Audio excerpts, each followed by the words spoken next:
मबू थे और तबीयत नहीं कर रही थी कि हम आपको डिस्टर्ब करें, लेकिन वक्त की मजबूरियाँ और हमें आगे भी अभी अल्हम्दुलिल्लाह हमारे पास ऐसे ही एक और नेक्स्ट लेक्चर साइंस की तदरीस के तरीके, teaching of methods of science teaching.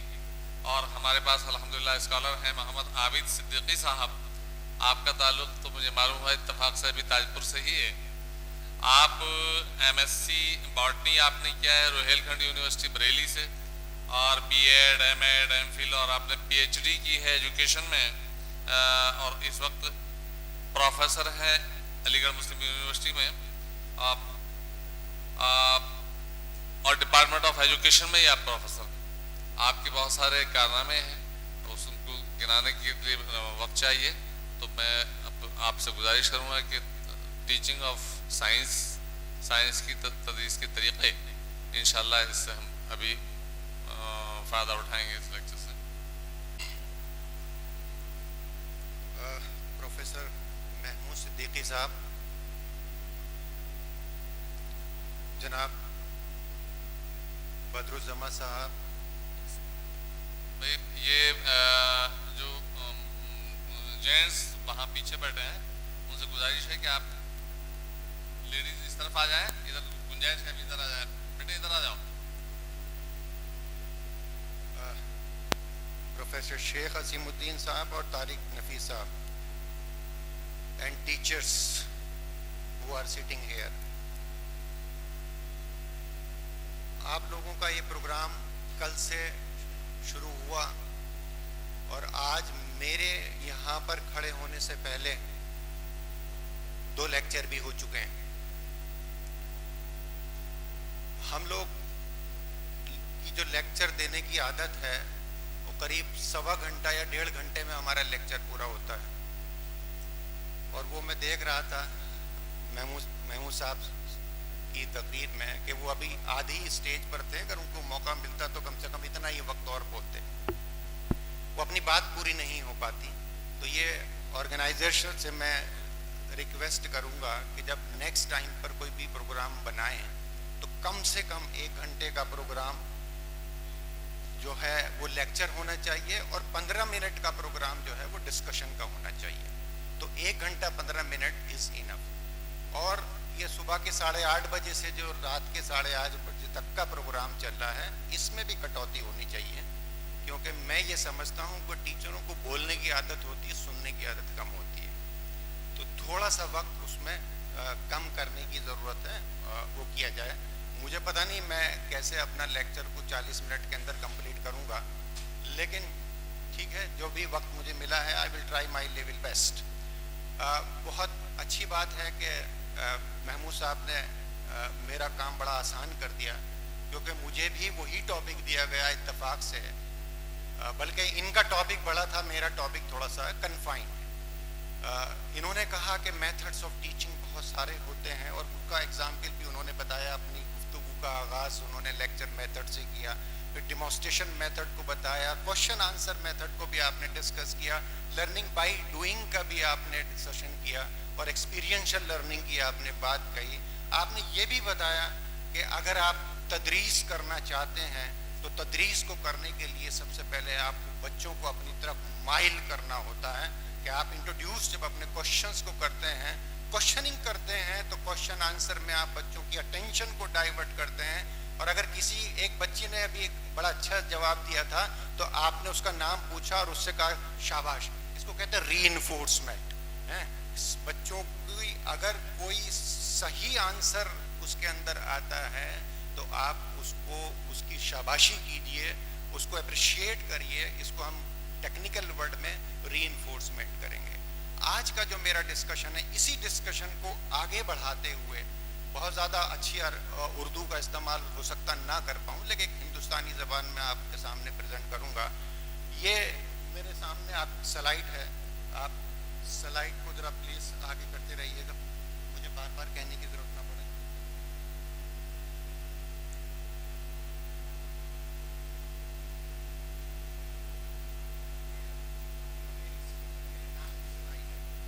आज हम क्या डिस्कस करने के लिए जा रहे हैं?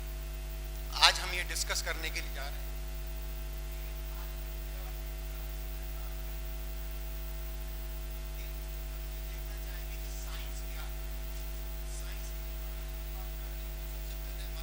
अंदर ये बात आनी चाहिए कि साइंस बेसिकली है क्या, और हम साइंस को क्यों स्टडी करना चाहते हैं। ये भी टीचर के जहन के अंदर एक सवाल आना चाहिए। पहली बात तो ये आनी चाहिए कि हम जिस सब्जेक्ट को पढ़ाने के लिए जा रहे हैं वो सब्जेक्ट है क्या, क्या ज़रूरत पड़ी इस सब्जेक्ट को पढ़ाने की, और अगर ज़रूरत पड़ी है तो इसका मतलब ये है कि कुछ उसके ऑब्जेक्टिव्स हैं, कुछ उसका पर्पस है। ये पर्पस इस टीचर को क्लियर होना चाहिए। दूसरी चीज़ टीचर को ये भी क्लियर होनी चाहिए कि वो किस लेवल के बच्चों से वो पढ़ा रहा है, what is the level of education of the students. अगर वो प्राइमरी के बच्चों को पढ़ा रहा है, सेकेंडरी के बच्चों को पढ़ा रहा है, या हायर एजुकेशन पर पढ़ा रहा है, तो आपको ये भी मालूम होना चाहिए कि प्राइमरी लेवल के ऑब्जेक्टिव्स ऑफ टीचिंग यानी कि मकासद, दर्स के मकासद बिल्कुल अलग होते हैं, सेकेंडरी स्टेज के मकासद बिल्कुल अलग होते हैं, और हायर एजुकेशन के मकासद बिल्कुल अलग होते हैं। तो जिन तलबा से हम रूबरू हो रहे हैं, जिनके सामने हम मुखातिब हो रहे हैं, जिनको हम पढ़ाना चाहते हैं, सबसे पहले हमारे ये पता होना चाहिए कि मैं क्या इनके अंदर डेवलप करना चाहता हूँ। क्या मैं नॉलेज को एम्फेसाइज करूँगा, क्या मैं अंडरस्टैंडिंग को एम्फेसाइज करूँगा, क्या मैं एप्लीकेशन को अंडरस्टैंड करूँगा, या क्रिएटिविटी डेवलपमेंट की बात करूँगा। ये सारे जहन हमारा बिल्कुल क्लियर होना चाहिए। हमारा तदरीस का तरीक़ा प्राइमरी लेवल पर अलग होगा, सेकेंडरी लेवल पर अलग होगा, और हायर एजुकेशन लेवल पर अलग होगा। और अब तो 4 लेवल होने लगे होंगे आने वाले टाइम में, क्योंकि after the implementation of NEP 2020 अब हमारी जो स्कूल की स्टेजेस है वो 4 स्टेजेस बन गई हैं। एक तो फाउंडेशन स्टेज है, प्रिपरेटरी स्टेज है, मिडिल स्टेज है, और एक सेकेंडरी स्टेज है। ये 4 स्टेजेस पर आपको अब जो ट्रेनिंग B.Ed की होगी वो भी 4 स्टेजेस पर होगी। कि अगर आपको B.Ed करना है या BSc B.Ed करना है तो वो भी आपको स्पेसिफिक डिग्री मिलेगी कि BSc B.Ed at foundation education level, BA B.Ed at foundation education level, at secondary level, और उसी हिसाब से आप आने वाले टाइम में अपॉइंटमेंट होंगे। ये किस बात को बताता है, लॉजिक इसके पीछे क्या है? लॉजिक इसके पीछे यही है कि टीचर को ये पता होना चाहिए कि मैं किससे मुखातिब हूँ और उनकी क्या ज़रूरियात हूँ, उसी के लिए मुझे ट्रेनिंग भी मिलनी चाहिए और उसी के हिसाब से मुझे पढ़ाना भी चाहिए। तो ये मैंने कुछ स्लाइड थी, इसको मैं आगे बढ़ाता हूँ कि सबसे पहले साइंस को आप समझ लेंगे, उसके बाद जब आप आगे बढ़ते हैं तो फिर स्टडी ऑब्जेक्टिव मैंने आपको बताया, मेथड्स ऑफ साइंस टीचिंग के मेथड्स कौन कौन से हैं। देखिए मीनिंग ऑफ साइंस पर हम ज़्यादा तवज्जो नहीं देंगे, प्लीज़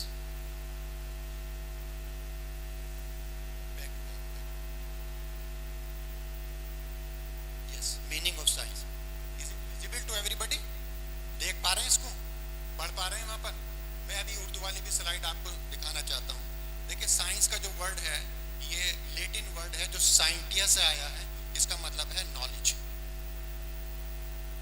नॉलेज को हासिल करना। साइंस अगर आप देखें, मैं अगर आपसे मुखातिब हूँ, ये अगर कैमरे में मेरी चीज़ों को कैद कर रहे हैं और आप ब्लैक बोर्ड पर सारी चीज़ें देख पा रहे हैं, आप यहाँ पर बैठ पा रहे हैं, ये सब साइंस है। साइंस हमारे साथ रहती है। ये सूरज का निकलना, गुरूब होना, सितारों की गर्दिश, ये सब साइंस है। प्लांट्स से क्या चीज़ निकलती है? कार्बन डाइऑक्साइड और ऑक्सीजन, वो कार्बन डाइऑक्साइड लेते हैं, ऑक्सीजन में वापस करते हैं। हमारे सारे ऑर्गन्स, हम खाना खाते हैं, उससे एनर्जी मिलती है। एक एक चीज़ पर गौर करिए, एवरीथिंग इज साइंस। जो लोग समझते हैं कि साइंस की इम्पोर्टेंस नहीं है, इसका मतलब ये है कि वो तालीम की इम्पोर्टेंस को नहीं समझते। Science is present in every part of our life. हम बोल पा रहे हैं, वो उसके पीछे भी साइंटिफिक प्रिंसिपल्स हैं। ये जो जहाज मूव कर रहे हैं वो भी एक प्रिंसिपल है। पानी पर कुछ चीज़ें तैरती हैं और कुछ चीज़ें डूब जाती हैं, उसके पीछे भी एक साइंस है।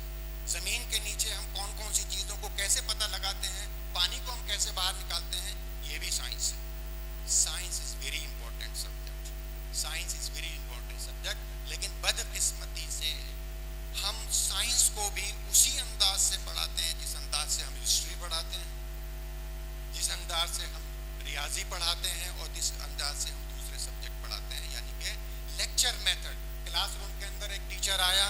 कहा सब बच्चे साइंस की किताब खोलिए, एक बच्चे से कहा साइंस की किताब पढ़िए। ये रीडिंग कराने वाला मेथड साइंस में नहीं चल पाता। This is not possible, it is not possible at all. If anybody, अगर आप में से कोई काम कर रहा है, इसका मतलब यह है कि आप साइंस के सही टीचर नहीं है। साइंस एक टेम्परामेंट है, साइंस एक आपका एटीट्यूड है। साइंस उसकी बात करती है कि साइंस पढ़ाने के लिए आप भी साइंटिफिक टेम्परामेंट के होने चाहिए। रट्टाफिकेशन से काम नहीं चलेगा। साइंस को रटवाया जाता है कि ये रट करके लेकर के आइए। प्लांट्स किसे कहते हैं, श्रब्स किसे कहते हैं, और हर्ब्स किसे कहते हैं, आप क्लोरोफिल क्या चीज है, आप रटवाने की कोशिश करते हैं। अगर हम छोटे छोटे एक्सपेरिमेंट उनको करके दिखाएं तो मैं ये समझता हूं कि उन रटने की जो ये हमारे यहाँ रिवायत है ये बिल्कुल खत्म हो जाएगी। अगर हम दूसरी स्लाइड की तरफ चलते हैं, व्हाई टू स्टडी साइंस, जो भी मैं आपको बता रहा था कि साइंस हमारी जिंदगी के हर हिस्से के अंदर मौजूद है। साइंस हमें इस पूरी दुनिया को समझाने के लिए काफी है। हमारी जिंदगी यानी कि बल्कि यूं कहिए कि जो लोग साइंस को नहीं समझ सकते वो खुदा के एग्जिस्टेंस को भी नहीं समझ सकते, वो इस निजाम को भी नहीं समझ सकते कि निजाम किसके हाथ में है। क्योंकि हर चीज को आप देखिए, आप छोटे से पॉन्ड्स के अंदर चले जाइए, इकोसिस्टम वहां पर आपके अंदर मिलेगा। इंसानों के अंदर चले जाइए कि एक आदमी एक इन्वेंशन कर रहा है, दूसरा कोई दूसरी इन्वेंशन कर रहा है, कोई लैंग्वेज सिखा रहा है। एजुकेशन के कितने सारे फेसेट्स होते हैं, all are associated with each other, सब एक दूसरे के साथ में लगे हुए होते हैं, तब जाकर के एजुकेशन बनती है। तो इस निज़ाम को समझने के लिए साइंस को समझना पड़ेगा। जो लोग कुरान की स्टडी करते हैं, कभी कुरान का तर्जुमा पढ़ने का आपको मौका मिला हो तो आपको समझ में आएगा कि जगह जगह कुरान पाक के अंदर ये बात कही गई कि गौर करो, इस कायनात के अंदर गौर करो, तुम अल्लाह की निशानियों को पाओगे। वो इबारतें नहीं है, वो इबारतें नहीं है। गौर करने का क्या मतलब है? स्टडी, एनालाइज, क्रिएट, चीजों को समझिए, कैसे बनाई, किसने बनाई, क्यों बनाई, क्या मकसद था, क्यों जमीन एक खास डिस्टेंस पर मौजूद है सूरज के, और कौन से प्लैनेट्स ऐसे हैं कि इतनी गर्मी है कि वहां पर पॉसिबिलिटी नहीं है लाइफ की, कौन कौन से प्लैनेट्स हैं कि इतने ठंडे हैं कि वहां पे पॉसिबिलिटी नहीं है लाइफ की, क्यों पॉसिबिलिटी बनाई जमीन को एक लाइफ की। These are the things. लेकिन गौर नहीं करते। अगर गौर नहीं करते किसी भी किताब को पढ़ने के बाद, इसका मतलब यह है कि आपका साइंटिफिक माइंड नहीं है। साइंटिफिक माइंड से अगर आप किसी चीज को पढ़िए तो फिर आपका दिमाग खुलता है।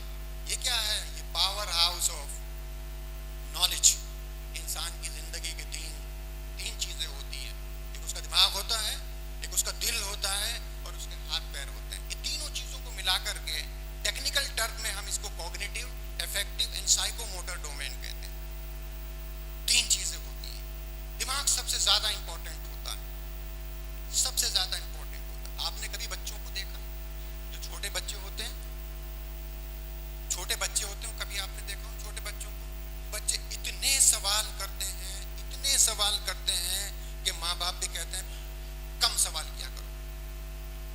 आप कितने भी बिजी होते हैं, आपने कभी सोचा क्यों सवाल करते हो? They are the scientist, they want to know this world. क्योंकि इस साइंटिस्ट और वर्ल्ड को जब समझने के लिए आप करोगे, बच्चों के अंदर अल्लाह ताला ने सलाहियत रखी है by the God, कि वो सवाल करते हैं, और सवाल करने के नाम को ही साइंस कहते हैं। मैं खड़ा हूं, कभी आपने गौर किया, कोई बता सकता है मुझे, यहाँ पर साइंस पढ़े हुए स्टूडेंट होते हैं, कि मैं चल पा रहा हूं, इसमें कौन सी साइंस मौजूद है? जी, गति, मोशन, फ्रैक्शन, और मैं खड़ा हूं यहाँ पर, आप बैठे हैं, ग्रेविटेशनल फोर्स। आपने जो लोग अंतरिक्ष में जाते हैं उनको देखा होता, वो तैरते हैं, वहां पे ग्रेविटेशनल फोर्स नहीं होता, उनको उस अंदाज से प्रैक्टिस की। तो हम चल पा रहे हैं, मेरा एक पैर ऊपर उठता है, नीचे आ जाता है, why? Because of the gravitational force. ये ग्रेविटेशनल फोर्स है जो हमें चला रहा है, और यही ग्रेविटेशनल फोर्स है जो हमें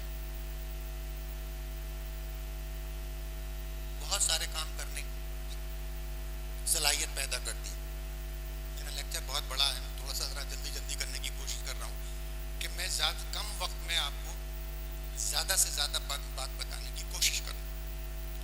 देखिए, जब आप साइंस पढ़ाते तो इन बहुत सारे कुछ मैंने टॉपिक्स लिखे हैं डिस्कशन करने के लिए, सारी चीज़ें मैं नहीं लिख सकता हूँ। आप पार्ट्स ऑफ द लीव्स पढ़ाना चाहते हैं, ठीक है, इन टॉपिक को ध्यान में रखिएगा। मैं अभी मेथड्स पे आ रहा हूँ, then I will ask the question. आप पार्ट्स ऑफ द लीव्स पढ़ाना चाहते हैं, आप फ्लावर के पार्ट पढ़ाना चाहते हैं, प्लांट्स के टाइप्स पढ़ाना चाहते हैं, आप ये भी चाहते हैं कि इंसेक्टिवोरस प्लांट्स कौन कौन से ये बताना चाहते हैं, और इलेक्ट्रिक सर्किट के बारे में बताना चाहते हैं, डाइजेस्टिव सिस्टम, एक्सक्रीटरी सिस्टम, ठीक है, इलेक्ट्रिक बेल कैसे काम करती है, ये सारे साइंस के टॉपिक्स हैं। All are the topics of the science. इन साइंस के टॉपिक्स को कैसे पढ़ाया जाएगा, किस मेथड से पढ़ाया जाएगा, कितना इफेक्टिव होगा, इसी पर हमारा आज का डिस्कशन होगा। Methods of science teaching. अब मैं लेक्चर के बारे में कुछ नहीं कहूँगा, क्योंकि लेक्चर के बारे में आप बहुत सारी चीज़ें सुन चुके हो कि एक ऐसा मेथड होता है कि जिसमें टीचर एक्टिव होता है और स्टूडेंट इनएक्टिव होते हैं। बस टीचर का काम ये होता है कि वो तैयारी करके आता है, जैसे आप लोग इस वक्त बैठे हैं, एक तरीके से ये लेक्चर मेथड ही है। इसमें आप लोगों को कुछ नहीं करना है और सारी जिम्मेदारी मेरी है।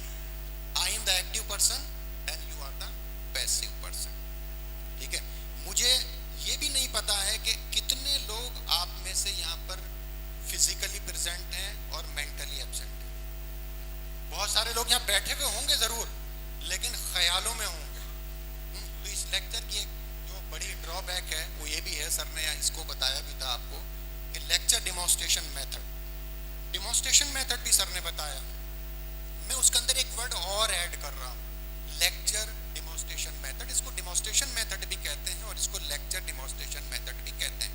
क्यों कहते हैं लेक्चर डिमॉन्स्ट्रेशन मेथड, और क्यों हम लर्निंग बाय डूइंग से परहेज करते हैं, लेबोरेटरी मेथड हम क्यों इस्तेमाल नहीं करते, जबकि सबसे बेस्ट मेथड कौन सा बताया था, लेबोरेटरी मेथड बताया था। हम उसको क्यों नहीं इस्तेमाल करते? कभी किसी के ध्यान में सवाल आया? क्यों नहीं हम इस्तेमाल करते उसका? वाई? हमारे पास फैसिलिटीज नहीं है। आप अपने स्कूल के बारे में सोचिए, कितने स्कूल्स हैं कि प्राइमरी लेवल पर उनके पास लेबोरेटरी एस्टेब्लिश्ड है? नहीं। गवर्नमेंट के स्कूल के अंदर जाके के देखो तो वहाँ तो टीचर के अलावा कोई दूसरा अगर मेहमान आ जाए तो उसके लिए चेयर तक मौजूद नहीं होती। What about the laboratory, what about the other library and other facilities? तो ऐसी कंडीशंस के अंदर आप कितनी भी बातें करते रहिए क्लासरूम के अंदर के लर्निंग बाय डूइंग होनी चाहिए, एक्सपेरिमेंटल मेथड होना चाहिए, ये होना चाहिए, वो होना चाहिए, उससे कुछ नहीं हासिल होने वाला। हासिल किस चीज़ से होगा कि जो आपके हाथ में है, रिसोर्सेस। बेस्ट टीचर वही होता है जो लिमिटेड रिसोर्सेज उसके पास होते हैं, उसी के हिसाब से वो कोलंबस बनना चाहता है, जो सर ने आपको लास्ट सेंटेंस में कहा था कि you want to do your teaching with your best efforts. आप अपनी टीचिंग को अपनी बेस्ट एफर्ट से करना चाहते हैं, और don't imitate the methods of others. किसी दूसरे टीचर के मेथड की कॉपी मत करिए। क्यों कॉपी मत करिए? Because you are unique. आप जैसा कोई सांचा बनाया ही नहीं आपके अलावा, यू आर यूनिक। और ये अल्लाह ताला की तख्लीक का एक नज़ारा कि no two individuals in this world are alike, even the doings are not alike. उनके अंदर भी बहुत सारी कैरेक्टरिस्टिक फीचर्स ऐसी होती कि वो एक दूसरे से अलग अलग होते हैं, उनके ख्यालात में, उनके टेम्परामेंट में, उनके बिहेवियर में, उसकी आदत में, उनके खाने पीने के अंदाज में, उनके सोचने के अंदाज में, बहुत सारी चीज़ों के अंदर वो एक दूसरे से अलग होते हैं। तो जब दो चीज़ें अलग, अल्लाह ताला ने एक जैसी बनाई नहीं, दो इंसान को नहीं बना, तो why do imitate the others? Yes, I should take good things from the any person. मुझे चीज़ें ले लेनी चाहिए अच्छी, लेकिन मैं कैसे इम्प्लीमेंट करूँगा? अपने हिसाब से इम्प्लीमेंट करूँगा। I am the teacher, I am leader of this classroom, I have to deal these students. मुझे डील करना है इन स्टूडेंट को, मैं यहाँ का लीडर हूँ। मेथड्स मैंने पढ़ लिए, सब्जेक्ट मैंने पढ़ लिया, अरेंज मैंने कर लिया, कैसे प्रेजेंट करना है, क्या छोड़ना है, क्या पढ़ाना है, कैसे मोटिवेट करना है, I have to take the decision. और अगर मैं अपने मकसद के अंदर कामयाब हूँ, जो मैं लेकर के क्लासरूम के अंदर आया हूँ,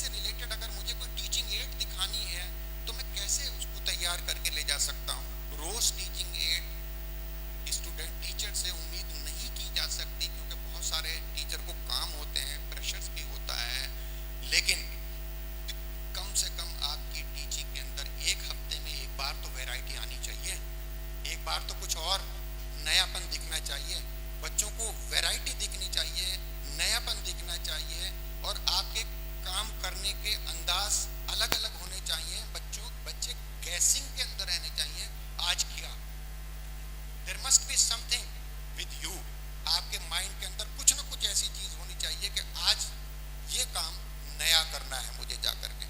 तो ये लेक्चर डिमॉन्स्ट्रेशन मेथड एक प्रॉब्लम सॉल्विंग मेथड है, एक्सपेरिमेंटल मेथड है, एक प्रोजेक्ट के जरिए से भी आप स्टडी करा सकते हैं। Merits of lecture demonstration method, इनको जरा गौर से सुनिए, क्योंकि आज का जो मेरा मौजू है, 10-15 मिनट में इसी टॉपिक पर बोलूँगा कि जब हम एक्सपेरिमेंट नहीं करा सकते, लेबोरेटरी को हम नहीं करा सकते, बाहर भी स्कूल के बच्चों को जाने की इजाज़त नहीं है फील्ड में, तो फिर क्या किया जा सकता है? फिर ये किया जा सकता है कि हम डिमॉन्स्ट्रेशन मेथड का इस्तेमाल करें। डिमॉन्स्ट्रेशन मेथड का इस्तेमाल कैसे किया जाता है? डिमॉन्स्ट्रेशन का इस्तेमाल करने के लिए आपको टॉपिक के हिसाब से डिमॉन्स्ट्रेशन पर चलना होगा। जैसे active participation of students is ensure. क्यों हम इस डिमॉन्स्ट्रेशन मेथड की बात करते हैं? इस डिमॉन्स्ट्रेशन मेथड की बात इस वजह से करते हैं कि अगर कोई सी चीज़ आपको दिखाई जाती है, जैसे छोटा सा एग्जाम्पल मैं आपको बताता हूँ इसी रूम का, जैसे ही पावर पॉइंट प्रेजेंटेशन आप सामने आया, आपके जहन के अंदर आया कि हाँ कुछ बोला भी जाएगा और कुछ लिखा भी जाएगा, एक सेंस आपका इन्वॉल्व था। अब मैंने क्या किया, लर्निंग के अंदर दो सेंस को आपके इन्वॉल्व कर लिया, यानी कि आपकी विजन भी इन्वॉल्व हो गई, ठीक है, विजन भी इन्वॉल्व हो गई। अभी आप सिर्फ सुन रहे थे, लेकिन जब मैंने पावर पॉइंट प्रेजेंटेशन आपके साथ आया, ये डिमॉन्स्ट्रेशन हुआ मेरी टीचिंग के पॉइंट्स का, प्रैक्टिकल का डिमॉन्स्ट्रेशन नहीं है, मेरे टीचिंग के पॉइंट का डिमॉन्स्ट्रेशन है। यहीं से आपके अंदर थोड़ा सा एक अट्रैक्शन आया, कोई नई बात नहीं कह रहा हूँ, जो मैं कह रहा हूँ वही आपके सामने मौजूद है। तो ये एक ऐसा मेथड है लेक्चर डिमॉन्स्ट्रेशन मेथड कि इसमें आप क्या करते हैं, बच्चों के एक्टिव पार्टिसिपेशन को इंश्योर कर सकते हैं, उनका एक्टिव पार्टिसिपेशन क्लासरूम के अंदर हो जाता है। ये पहली इसकी खूबी है।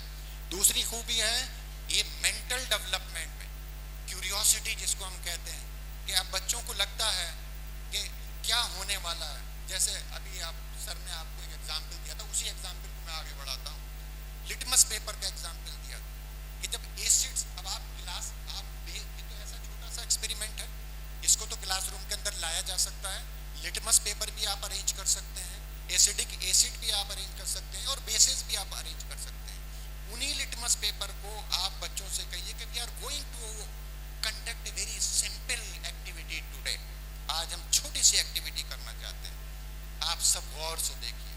अब आप गौर से देख रहे हैं उस एक्टिविटी को, बच्चों ने कहा, बच्चों से पूछा ये क्या चीज़ है, कि इसके अंदर क्या चीज़ है, बच्चों को कुछ नहीं पता, कहेंगे ये बीकर है, इसके अंदर कोई चीज़ मौजूद है।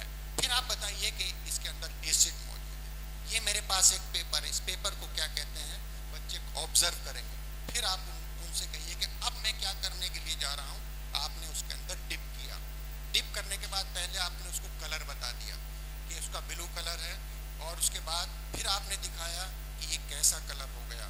अगर वो रेड हो गया है तो आप पूछिए कि क्यों कलर हो गया, फिर आप वो बताएगा कि इस जो अंदर मटेरियल है इसकी वजह से हुआ है। फिर आप ये पूछेंगे कि हम इससे क्या कंक्लूजन निकाल सकते हैं, तो बच्चा ये बताएगा कि ये जो एसिड्स हैं इनके अंदर कलर को चेंज करने की कैपेसिटी मौजूद होती। ये एक्सपेरिमेंट का एक लुबेलुबाब हुआ, बहुत बड़ा आपको मेहनत नहीं करनी पड़ी, बहुत कुछ करना नहीं पड़ा। एक और एग्जाम्पल आपको बताता हूँ, आप फ्लावर्स के पार्ट्स पढ़ाने के लिए जा रहे हो बच्चों, फ्लावर पार्ट्स, फ्लावर्स के कितने पार्ट्स होते हैं, अब बच्चों को रटवा रहे हैं, कैलिक्स होता है, करोला होता है, गाइनेशियम होता है, ओवरी होती है, एंड्रोशियम होता है, जबरदस्ती आप उनको जो है रटवाने की कोशिश कर रहे हैं। इसके लिए आप क्या कर सकते हैं, एक फ्लावर ले आइए, 2-3 बच्चों के हाथ में दे दीजिए, अब आप एक चार्ट बनाइए, साइंस ऐसे पढ़ाई जाती है, चार्ट बनाइए फ्लावर के पार्ट्स का, उसको यहाँ पर लगा दीजिए बड़े चार्ट। फिर आप बच्चों से कहिए कि जो आखिरी वाला पार्ट है, जो ग्रीन आपको नजर आ रहा है, स्ट्रक्चर ये है, इसको हम क्या कहते हैं। आपके साथ साथ बच्चे चलेंगे, आपके साथ साथ चलेंगे। फिर आप बताइए कलरफुल पोर्शन इसका कौन सा है, कहेंगे करोला। उसके बाद अंदर कोई चीज नजर आ रही है कि हाँ नजर आ रही है, उसको आप दिखाइए ये क्या चीज है, उसका आप पार्ट्स बताइए। बच्चों के अंदर ये क्यूरियोसिटी डेवलप होगी। जब वो किसी और बाहर निकलेंगे तो वो फ्लावर तोड़ने के बाद फिर उसकी चीजों को देखने की कोशिश करेंगे। चलते चलते मैं जब हिंदू कॉलेज मुरादाबाद से मैंने एमएससी की, बॉटनी मैंने पढ़ा वहाँ से, तो हमारे टीचर थे, वो फैमिलीज जो फ्लावर्स, जो आप लोगों को मालूम है, जो साइंस बैकग्राउंड के स्टूडेंट हैं, फैमिलीज होती हैं फ्लावर्स की, जैसे खानदान जाने जाते हैं, इसी तरीके से फ्लावर्स की भी फैमिली होती हैं, नोमेनक्लेचर उनको अंडरस्टैंड करने के लिए। तो इतना उन्होंने इंटरेस्ट हम लोगों के अंदर डेवलप कर दिया था कि जब हम कहीं भी बाहर निकलते थे तो हम फौरन फ्लावर को हाथ में लेकर के ये बता देते थे कि कौन सा फ्लावर है, किस फैमिली का, इसका क्या नाम। क्यूरियोसिटी, इसको कहते हैं क्यूरियोसिटी, लगन, scientific mind, scientific temperament. Science पढ़ने के बाद भी अगर साइंटिफिक टेम्परामेंट डेवलप नहीं हुआ, साइंस पढ़ने के बाद भी अगर साइंटिफिक टेम्परामेंट डेवलप नहीं हुआ, तो समझिए कि आपने साइंस पढ़ा ही नहीं और बच्चे ने साइंस पढ़ी नहीं। तो साइंटिफिक टेम्परामेंट तो हमें आगे बढ़ाता। उसके बाद helps in task of the teacher, teacher का काम भी आसान हो जाता, रटाने की जरूरत नहीं पड़ती, सुनने की जरूरत नहीं पड़ती, अंडरस्टैंडिंग हो जाती है। ये नॉलेज लेवल से आप अंडरस्टैंडिंग के लेवल पर चले जाते हैं, और जब कोई सी चीज समझ में हमारे आ जाती है तो फिर उसको याद करने की जरूरत नहीं पड़ती, याद करना बड़ा आसान होता है। एक रिवीजन से हम आगे बढ़ सकते हैं। उसके बाद ये ऐसी नॉलेज होती है जो क्लियर और permanent knowledge, clear and permanent knowledge होती है। Economic in terms of memory and money and time, sorry, के बहुत बड़ी लेबोरेटरी की जरूरत नहीं होती। चंद एक्सपेरिमेंट आप कर लीजिए क्लासरूम के अंदर आकर के, और आप उसको इलेक्ट्रिक सर्किट आपको पढ़ाना, ठीक है, 2 बल्ब ले आइए, 2 सेल ले आइए, 1 बल्ब ले आइए, वायर ले आइए क्लासरूम के अंदर, और बच्चों से बताइए कि आज हम इलेक्ट्रिक सर्किट के बारे में पढ़ेंगे, ठीक है। बड़ी आसानी से उनको बल्ब को जला करके दिखाया जा सकता है कि इलेक्ट्रिक करंट कैसे फ्लो होता है, ठीक है। इलेक्ट्रिक के कौन कौन से गुड कंडक्टर हैं। हम कहते हैं ना कि प्लास्टिक की चीज़ों से पकड़ना चाहिए, लकड़ी की चीज़ों से पकड़ना चाहिए, क्यों नहीं हम सिखाते बच्चों को क्लासरूम के अंदर कि देखिए जब हम बीच में ये चीज़ डाल देते हैं, दोनों वायर के बीच में जब हमारे ये कोई लकड़ी का टुकड़ा आ जाता है तो करंट फ्लो नहीं होता, उसके बीच में आपने एक वायर डाल दी आयरन की तो करंट फ्लो होने लगता। इसी तरीके से बहुत सारी चीजें आप उनको करके दिखा सकते हैं। आप प्लांट्स की पत्ती पढ़ाना चाहते हैं, पत्ती पढ़ाने के लिए, लीव्स पढ़ाने के लिए उनके कुछ पार्ट्स होते हैं, इनके पार्ट्स को समझने के लिए आप लीव्स लेकर के आइए, बच्चों के हाथ में लीव्स दे दीजिए, और आप चार्ट यहाँ पर टांगिए, चार्ट बना सकते हैं आप, और वो स्कूल की प्रॉपर्टी बन जाएगा। चार्ट, अच्छा सा चार्ट आप बना लीजिए, वो टीचिंग एड कहलाएगा आपके लिए। साइंस की टीचिंग में साइंस के एक्सपेरिमेंट और टीचिंग एड का बड़ा सिग्निफिकेंस है। हम बीएड की जो ट्रेनिंग देते हैं इसी मेथड के अंदर देते हैं स्टूडेंट को, और उनसे कहते हैं कि अपने हिसाब से चीज़ों को लेकर के आइए। क्यूरियोसिटी उनके अंदर डेवलप होती है। ये ऐसी जगह लेक्चर डिमॉन्स्ट्रेशन मेथड कहाँ इस्तेमाल होता है, ऐसी जगह इस्तेमाल होता है लेक्चर डिमॉन्स्ट्रेशन मेथड। बहुत सारे एक्सपेरिमेंट है, बच्चे नहीं कर पाते, वो थोड़े से एक्सपेंसिव होते हैं और डेंजर होता है, डर होता है। तो लेक्चर डिमॉन्स्ट्रेशन में क्योंकि टीचर एक ट्रेन टीचर होता है, केयर करता है, बच्चों के हाथ में एक्सपेरिमेंट नहीं दिए जा सकते, इस वजह से एक डिमॉन्स्ट्रेशन बिल्कुल क्लियर होता है आपको आगे बढ़ाने के लिए। यहीं खत्म करूँ मैं, लेकिन 2-3 मिनट जरूर लूँगा क्योंकि मुझे देर से शुरू करने का मौका दिया था, तो 5 मिनट के अंदर अंदर मैं अपनी बात खत्म करूँगा। देखिए इसमें केयर क्या करनी चाहिए आप, जब आप कोई एक्सपेरिमेंट दिखाने के लिए जा रहे हैं तो पहली बात तो यह है कि उसकी रिहर्सल करके आइए घर से, रिहर्सल करके आइए घर से। और रिहर्सल का मतलब ये नहीं कि बहुत सारा वक्त आप उसको दे रहे हैं, छोटा सा एक्सपेरिमेंट आप रिहर्सल करके आ सकते हैं, चार्ट बना करके आ सकते हैं, और क्लासरूम में आप उसको एक्सपेरिमेंट करिए। एक्सपेरिमेंट सबको दिखना चाहिए। आपके पास छोटी table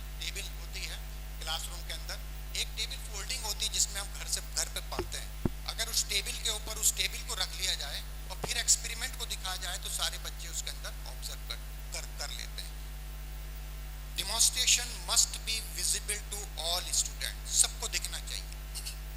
demonstration should be simple, demonstration should be supported by questions, questions उसके साथ साथ होने चाहिए कि अब मैं क्या करने के लिए जा रहा हूँ। आप लोगों ने जो खेल तमाशा करने वाले होते हैं उनको देखा होगा, teacher is just like a madari in the classroom, science teacher is just like a madari, जिसको हम मदारी बोलते हैं कॉमन लैंग्वेज में, पता नहीं वो बाहर के लोग आए हुए तो उसको इस वर्ड का पता है नहीं है, लेकिन वो और शुरू में क्या करता है, वो एक इंस्ट्रूमेंट बजाता है। क्यों बजाता है इंस्ट्रूमेंट, कभी सोचा आपने? लोगों को अपनी तरफ राग़िब करने के लिए। यही हम क्लासरूम के अंदर करते हैं, जब एंटर होते हैं तो आपकी अटेंशन अपनी तरफ करने के लिए कुछ सवालात पूछते हैं, इंटरेस्टिंग सवाल पूछते हैं या कोई इंटरेस्टिंग चीज करते हैं। जब सबकी अटेंशन आपकी हो जाती है फिर आप अपना काम शुरू करते हैं, यानी कि पढ़ाई शुरू करते हैं। जैसे एक खेल तमाशे वाला अपना काम शुरू करता है और वो बीच बीच में पूछता चला जाता है कि पैसा कहाँ चला गया, वो पूछता चला जाता है, आपकी अटेंशन को इधर से इधर जाने नहीं देता। तो सारे बच्चे जैसे ही वो इंस्ट्रूमेंट की आवाज सुनती घरों से निकल करके बाहर आ जाते हैं। इसका मतलब ये है कि best teacher is that teacher.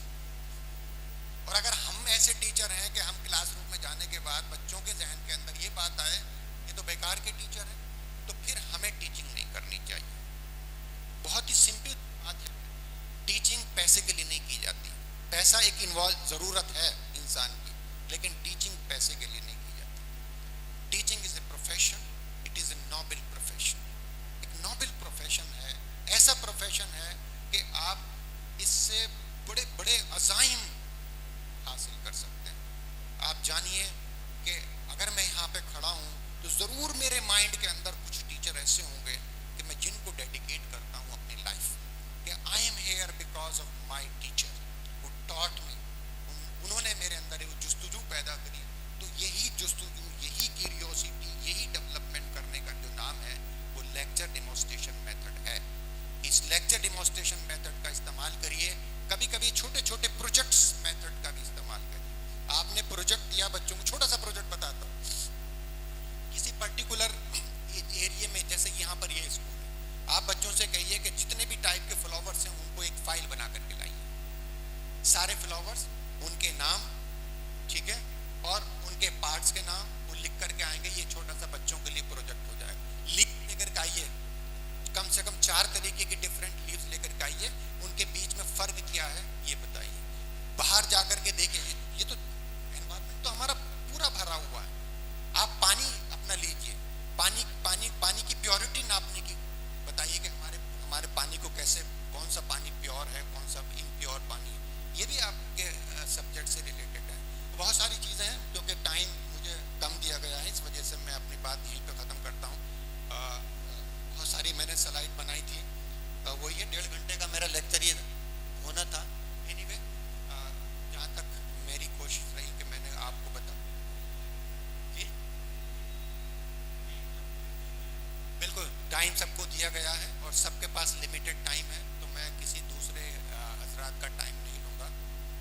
लेकिन ऑर्गेनाइजर से तो रिक्वेस्ट करी जा सकती है आने वाले time. Thank you very much. बहुत बहुत शुक्रिया जनाब, जो तवज्जो दिलाई है। आइंदा इंशाअल्लाह इस तरह के जो रिफ्रेशर कोर्सेज कराए जाएंगे उसमें टाइम का ख़ास ध्यान रखा जाएगा। ये प्रेजेंटेशन के बारे में हम ये देख रहे हैं कि कुछ ट्रेनीज़ वो स्लाइड्स के फ़ोटो ले रहे हैं, तो हमने अपने कुछ रिसोर्स पर्सन से इजाज़त ले ली है कि उनके पावर पॉइंट प्रेजेंटेशन आपको अवेलेबल करा दिए जाएंगे मांग पर। अगर आप अपना नंबर देंगे तो हम यहाँ से आपको प्रोवाइड करा देंगे, उसकी ज़रूरत नहीं है।